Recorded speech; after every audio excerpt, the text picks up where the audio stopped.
होता है, क्योंकि सत्संग में जो है शक्ति बहुत बड़ी है। क्योंकि गुरु की भक्ति, गुरु का नाम, इसमें सभी देवता भी आ जाते हैं, भगवान भी आ जाते हैं। क्योंकि गुरु ब्रह्मा गुरु विष्णु गुरुदेव महेश्वरा गुरु साक्षात परब्रह्मा तस्मै श्री गुरुवे नमः, यहाँ सभी लोग आते हैं, भगवान भी आ जाता है, गुरु भी आ जाता है और सत्संग भी आ जाती है।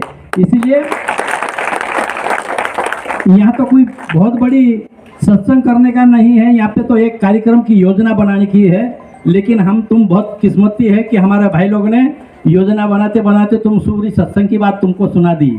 और इसमें क्योंकि हम 6 दिसंबर को कार्यक्रम है, तो इसमें कैसा कार्यक्रम करेंगे और किस हिसाब से करेंगे और कहाँ से क्या लाएंगे, कहाँ से साधन बनेंगी, ये सारी चीज़ें विचार विमर्श करने के लिए अपन ने यहाँ बैठक रखी है। और यहाँ पे पत्रिका बांटना है, और जिस आदमी को कुछ हमारा मन से, तन से, धन से देना चाहता है, तो वह खड़ा होके बोल सकता है कि इस सत्संग में इस चीज़ में सहयोग कर सकता हूँ, क्योंकि इसमें बोलना जरूरी है। और यहाँ पे कुछ लोगों ने आप लोगों को सबको समझाया है कि भाई अभी गुरु महाराज ने बताया है, दर्जा महाराज ने बताया है, टंटिया मजान महाराज ने, समीस महाराज ने भी इसके बारे में बताया है। लेकिन हमारी सत्संग में जो फल है वो बहुत बड़ा है। और सत्संग कोई लोग बोलते हैं, अभी ये दादा ने बोला है कि कहा श्री श्री 1008 से का 1200-1400 किलोमीटर किसी ने घूमा है, लेकिन इन्हों सभी श्री श्री 1008 से नहीं 1000 करोड़ों से भी ज्यादा महत्वपूर्ण हमारा गुरु वन सिंह बाबा है। इसलिए गुरु वन सिंह बाबा के पद चिन्हों के ऊपर चलते चलते हम यहाँ तक पहुँच गए हैं। लेकिन यहाँ पहुँचने के बाद भी हमको खूब आनंद है कि भाई यहाँ तुम सब आनंद मंगल से और ध्यान लगा के सत्संग सुन रहे हैं। लेकिन ये सत्संग सिर्फ गुरु वन सिंह बाबा का है, और गुरु वन सिंह बाबा परमपिता परमात्मा है, और सब काम गुरु वन सिंह बाबा के द्वारा होता है। लेकिन हम गुरु वन सिंह बाबा के राह बताए हुए राह पर चलेंगे तो हमारा मन भी सुधर जाएगा, हमारा घर भी सुधर जाएगा, हमारा संसार भी सुधर जाएगा और हमारा जन्म भी सुधर जाएगा। लेकिन इस बात को हम सत्संग की बात सुनी नहीं, संत महात्मा की बात मानी नहीं, तो हमारा घर और संसार सुधारना बड़ा मुश्किल है। इसी हमारा तो सब यही कारण है कि भाई हमारा संसार अच्छा सुधर कर रहे। कोई माँ बाप का बेटा कोई बिगड़े, ऐसा किसी माँ बाप का इच्छा नहीं है। हमारा बेटा अच्छा बने, बड़ा बने,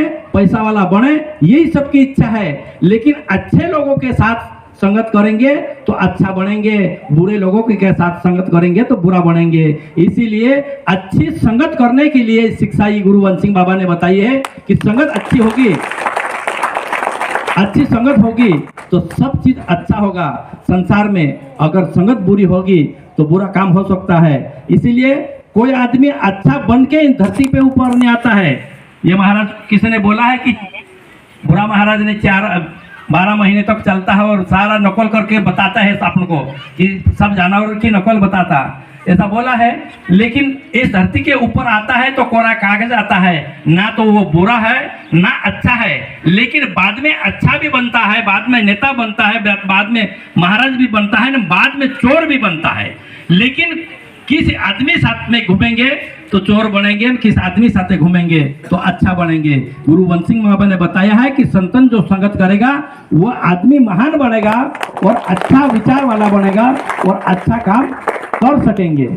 इसीलिए लेकिन भरोसा गुरु के ऊपर करो। एक समय में गुरु के यहाँ 8-10 शिष्य काम करते थे, और काम करते करते में गुरु ने एक शिष्य के मन में थे कि भाई मेरा घर में मेरी बहन की शादी है, किस हिसाब से करूँगा, किस हिसाब से काम करूँगा, क्या करूँगा, ऐसा विचार करते जाके गुरु को बोलता था कि गुरुदेव मेरे घर में शादी में आना पड़ेगा, गुरुदेव मेरा घर में शादी में आना पड़ेगा कि कुछ गुरु से सहयोग मिल जाए, ऐसी इनकी इच्छा थी।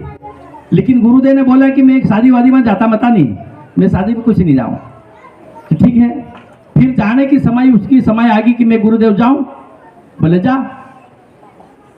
फिर उन्होंने और गुरुदेव जाओ, क्योंकि गुरुदेव की कुछ सहयोग मिलेंगे ऐसा उनका विचार था।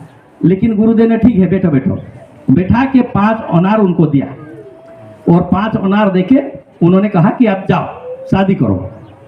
उनका मन में विचार आया कि मेरे को गुरुदेव ने बहुत इच्छा थी कि गुरुदेव ने मेरे को सहयोग देंगे, लेकिन गुरुदेव ने मेरे को तो 5 अनार दिया है, इसमें मेरा क्या हो सकता है, इसमें तो कोई है ही नहीं सकता।